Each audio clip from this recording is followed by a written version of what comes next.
பெயர் வேணா ஒரு மாதிரி இருக்குமே ஒழிய ஒன்றுக்கும் ஒரு காரணம் இருக்கு.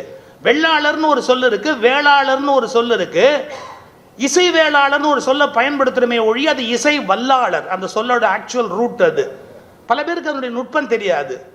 வேளாளருக்கும் வெள்ளாளருக்கும் என்ன வித்தியாசம்னா, வெள்ளத்தை ஆள்பவர் வெள்ளாளர், முயற்சியினால் நீர் கொண்டு வந்து முயற்சியால் வாழ்பவர் வேளாளர்.